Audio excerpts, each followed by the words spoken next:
CareTrust REIT is a very focused, specialized healthcare REIT on the skilled nursing and seniors housing space. I personally have been in this business for over 20 years, first as an operator, running facilities, going to work every day at a nursing home, turning buildings around. And I think that brings a different level of understanding to this business than you find in a lot of landlords or REITs, because most of the REITs out there, they are finance guys who become conversant in the space. We're operators who understand this business inside and out. And so we have been focused on the skilled nursing and seniors housing. That's kind of the post-acute elderly care environment, and been in it for a long time. Well, the backstory is pretty interesting. I alluded to it in my first answer. Our story starts in 1999 when an operating company was born called the Ensign Group. And that's when I got started as an administrator in training, learning the business. And we had grown that business to a sizable real estate portfolio.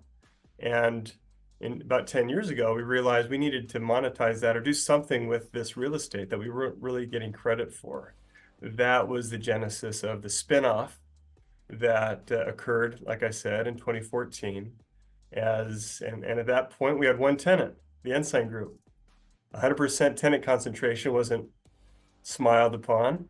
And so we have, from that point on, have worked to grow Ensign's concentration down and to about 30% today by adding about 20 more operators and in different states, but staying core to skilled nursing and seniors housing.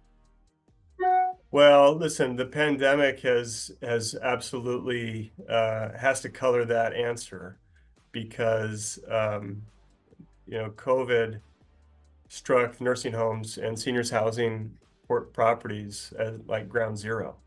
And so the effect on labor, the response by the government, regulatory-wise, has been significant.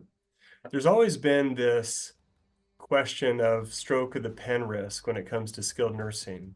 I've heard that for 20 years, and I've kind of laughed about it because that pen also writes a lot of checks.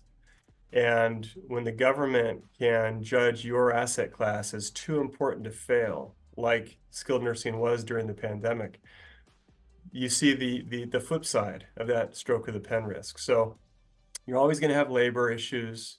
You're always going to have regulatory and reimbursement questions from Medicare and Medicaid. But if you look back the last 25, 35 years, it's been all generally positive for the industry. Yeah, the biggest risk, I just alluded to them, is really labor. It's a very labor-intensive business. While, yes, we are a real estate investor, we're probably the asset class that is least real estate driven than any of the others. We're really an operator, a business underwriter, because you take a building. You take that same building that's losing $1 million a year, you change out the operator, and it's making $3 million the next year. Same building, built in 1950. I mean, it's really operator dependent. And so what are those drivers that are affecting our operators? That's what matters actually most to us. So labor, inflation, and then each in this business, it's really state by state. The operating environment in West Virginia is nothing like it is in California. And so really understanding those trends matter a ton. Well, I guess I couldn't help but kind of answer that out of the gate when you didn't even ask about it.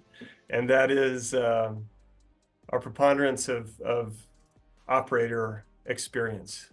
From myself, having personally run 5 different facilities over the years and been a member of the senior management team at the best operator in the land, the Ensign Group, to 3 other guys that are in the business, actually 4 now on our company, that are former operators.